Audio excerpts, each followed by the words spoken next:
Bismillahirrahmanirrahim. Assalamualaikum warahmatullahi wabarakatuh. Selamat pagi guys. Jadi di kesempatan kali ini saya akan melakukan unboxing dan tes untuk sebuah graphic card ya guys ya. Ya di sini saya memiliki Asus Ponic Evo Auto Extreme ya. Radeon RX 550 2GB DDR5 dengan varian Ponic ya. Dan di sini untuk garansi dari distributornya PT Sempurna Utama. Oke, kita akan coba cek di sini untuk boxnya seperti ini. Tampak dari depan ada logo Sempurna Utama. Kemudian ini untuk RX 550 2G Evo nya ya guys ya. Oke, kemudian di bagian samping. Nah, ini kemudian di bagian belakang. Bagian belakang apa sih keunggulan si Ponic Evo ini? Jadi dia udah dual ball fan bearing seperti ini ya tampilannya. Kipasnya udah dual ball fan bearing. Dan apa ini? Dia bisa membersihkan debu IPS IP5X dust resistance. Dan ada software suite yang bisa digunakan untuk men-setup graphic card ini, namanya GPU Tweak 2 ya. Tampilannya seperti ini grafikannya, tapi untuk lebih mantap kita akan lihat langsung ya guys ya. Kita buka. Oh ya, satu hal informasi di sini untuk serial numbernya dari serial number box dan serial number unit berbeda, namun garansinya sama guys. Mungkin ini ketukar ini ya, saya dapatkannya. Jadi saya informasikan terlebih dahulu. Kita fokus ke unitnya.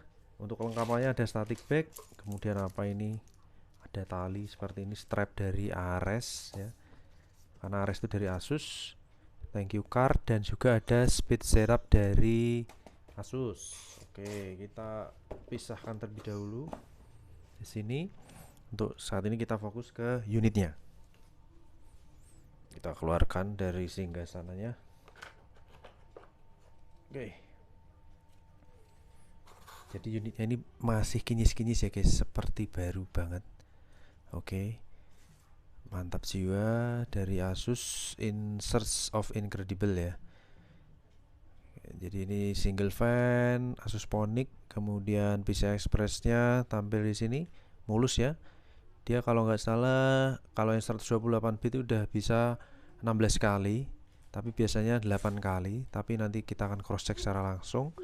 Kemudian untuk portnya di sini untuk displaynya juga ada multiple display ya guys ya. Kita keluarkan dulu dari. Jadi di sini ada display port 1 biji, HDMI port 1 biji, dan satu buah DVI port. Dan ini benar-benar kinyis-kinyis seperti baru guys, mantap jiwa. Oke, kemudian di bagian atas tanpa pin power, jadi hemat daya tentunya untuk seri RX 550 ini. Kemudian di bagian plat belakangnya guys, jadi di plat belakang ini fibernya masih seperti baru, kinyis-kinyis ya guys ya, kinclong. Untuk segel pabrikannya masih utuh tentunya. Kemudian di sini untuk serinya RX 550 2G Evo ya guys ya, Asus Ponic. Untuk garansinya ini masih sampai Agustus 2023. Tadi saya sudah cross check di website, bisa dibandingkan di sini. HAP 10 HAP belakang dalam masa garansi sampai, nggak kelihatan ya, Agustus 2023. 10 HAP 10 HAP, mantap jiwa guys. Jadi garansinya masih panjang, masih 1 tahun lebih. Kita akan langsung cross check unit ini untuk kita tes benchmark guys.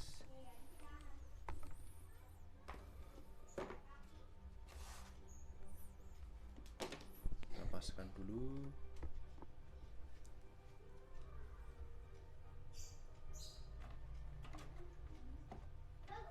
Saya pakai mic dulu.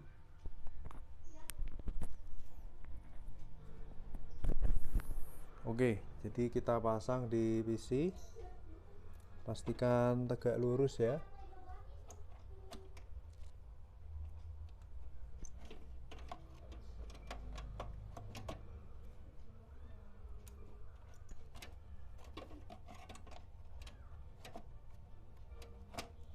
Mantap, dia langsung antep, langsung plug and play, langsung plug ketiplek gitu guys.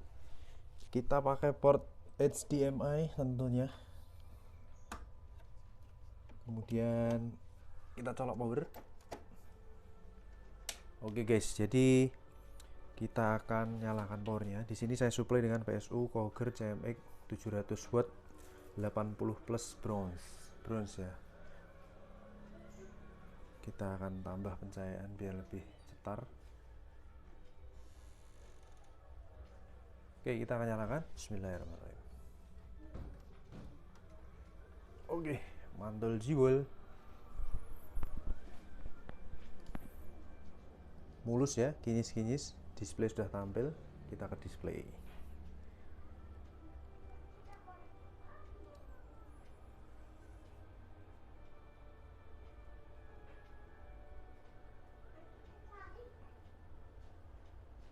Kita paskan dulu guys.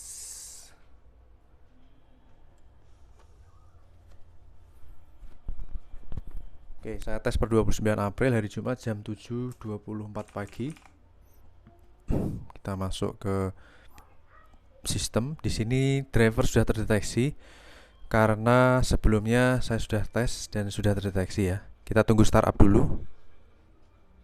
Oke, coba kita refresh. AMD Radeon Software sudah terload. Kita buka MSI Afterburner. Sudah terdetek 31 derajat Celcius suhu saat ini. Mantap. Kemudian kita buka software monitoringnya, HW Info dan GPU Z, serta tidak lupa juga software benchmark andalan kita yaitu 3D Mark Advanced Edition. Oke, kita login dulu dari website supaya bisa mengefisiensikan waktu. Jadi di sini tampil Radeon 550X dan 550 ya. Kita pilih Radeon 550 karena ini yang di refer ke driver ke VGA ini. Jadi kita coba komparasi walaupun tampilannya beda. AMD Radeon RX 550. Kalau kita lihat di list di sini, coba kita cek ya guys untuk Asus Ponic apakah ada di list Asus single fan. Tapi tampilannya bukan Ponic guys, tampilannya bukan Ponic, tapi coba nggak ada salahnya kita klik. Tampilannya seperti ini yang jadul guys. Oke, ini memang generasi Ponic, tapi kita coba cek Lexa 14nm, kemudian render texture mapping 1632. Ya, bisa expressnya 8 kali guys. Di sini posisi di 3.0. Shader 512 Unified, DirectX 12, memory type GDDR5 micron 2 GB, 128 bit. Kemudian kalau kita lihat base clock dan memory clocknya ya, di sini dia memiliki base clock, GPU clocknya 1183, memory clocknya di 1500, kemudian shadernya tidak ada ya, 2 GB DDR5 single slot ya kalau ini ya harusnya ya, tapi di sini diinformasikan dual slot karena saya lihat besinya tadi dual slot sih. TDP 50 watt maksimal, suggested PSU di 250 watt dan outputnya 1 DVI, 1 HDMI 2.0B, 1 DisplayPort 1,4A. Power konektornya tidak ada, tidak memerlukan maksudnya ya. Oke, mantap. Kita akan coba jalankan benchmark sintetis di sini guys. Ini sekarang kita lihat di software monitoringnya si AMD RX 550 ini posisi di 32 derajat Celcius dengan powernya di angka 0,4 watt. Oke, kita akan jalankan night rate ya. Kita akan jalankan night rate untuk grafik card ini. Kita jalankan secara full. Ini kita minimize saja GPU Z-nya MSI Afterburner ya supaya tidak terlalu banyak software monitoring. MSI Afterburner saya gunakan untuk bisa menampilkan on-screen display ya. Bagus banget itu softwarenya, bisa menampilkan on-screen display secara real time saat kita sedang menjalankan aplikasi, terutama aplikasi 3 dimensi seperti benchmark ataupun game. Nah, saat ini kita jalankan Night Rate Graphic T1 untuk seri RX 550 2GB GDDR5 Asus Ponic ya, garansi panjang 1 tahun lebih. Temperatur 37 derajat Celcius, 80 fps ya, di 43 derajat Celcius starting. GPU load 100%, RPM di 21%, TDP di sini tidak tampak. Tapi nanti kita bisa lihat TDP di software monitoring aja guys. Untuk minimal, maksimal, dan currentnya seperti apa. Oke, temperatur di 48 derajat Celcius mulus ya. Render tekstur mappingnya mulus banget di 70 fps ke atas. Mantap guys. Just. Jadi kita menjalankan software seperti Benchmark Synthetis itu juga bisa kita sesuaikan dengan kemampuan dari si device-nya. Kalau kita menjalankan hardware-hardware yang high end, ya tentunya kita harus sesuaikan dengan aplikasi-aplikasi pendukungnya ya. Begitu pula dengan sebaliknya. Temperatur 54 derajat Celcius adem ya, full load di 54 derajat Celcius. Night rate graphic test 2. Di sini juga didampingi dengan Radeon software ya. Dia juga memonitor guys. Jadi kurang lebih di dalam satu PC ini saya menjalankan benchmark itu ada 4 atau lebih software monitoringnya. Temperatur 55 derajat Celcius melanjutkan yang tadi. Clock di 1500 MHz full load ya. Dengan RPM 28 RPM untuk kipasnya. FPS di 100 fps, average di 93 fps. Average bisa di 90 itu bener-bener ciamik guys. Mantap jiwa. Just pokoknya. Oke, temperatur 57 derajat Celcius full load. Apakah masuk ke 60? Belum. 58 derajat Celcius. Oke, mantap. 59 derajat Celcius. Turun lagi ke 58. 59. Stay di 1500 MHz ya untuk clocknya ya. Jadi benar-benar di load maksimal untuk menjalankan rendernya. Oke, kita lihat tadi di software monitoring sepintas maksimal di 60 derajat Celcius ya. Karena biasanya 59, sekian, itu pun dibulatkan menjadi 60 kalau dibulatkan ke atas. Sekarang CPU tes ini prosesornya yang dites seperti biasa guys. Satu hal yang saya amati di sini saat menjalankan time spy dan menjalankan night rate ataupun first track, untuk CPU tesnya itu sebenarnya malah lebih ringan yang time spy ya, padahal itu lebih baru dan lebih berat. Untuk grafik tesnya memang lebih berat, tapi secara untuk fisik tes dari prosesornya itu lebih ringan malah. Nah ini untuk night rate ini malah prosesor tesnya itu terasa lebih berat seperti itu. Karena ini seperti motion maju ke depan, tapi di sana juga ada beberapa layer api itu yang berjalan seperti itu guys. Mantap ini. GPU hanya 0%. Mantap, 49 derajat Celcius.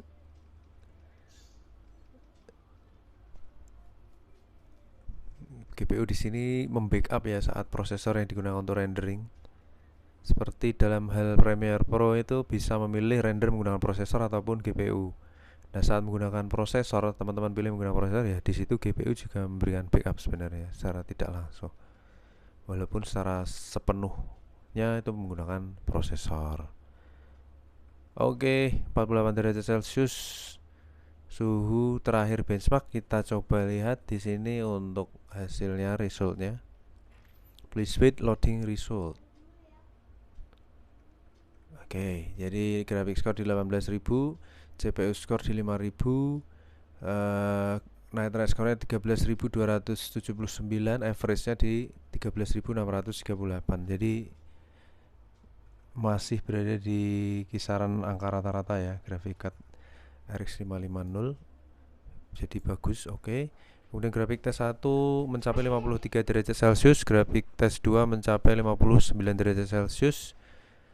Kalau kita lihat di software monitoringnya, di sini untuk suhu GPU-nya minimal di 32 derajat, current saat ini udah 40 derajat dan maksimal 60 derajat. Kemudian untuk TDP-nya kalau kita lihat di sini power ya, GPU G powernya maksimal 32 watt, minimal 3,8 watt, dan saat idle saat ini seperti saat ini itu di 3,9 watt. Average jadi di 12,4 watt aja TDP-nya. Oke, jadi overall performa grafik card mantap ya guys. Kalau kita lihat frame rate di sini maksimal 133 fps dengan frame time 213 milisecond. Nice. Oke, kita akan lanjut tes graphic yang lainnya. Jangan lupa tinggalkan like dan subscribe, dan terima kasih. Wassalamualaikum warahmatullahi wabarakatuh. Bye bye.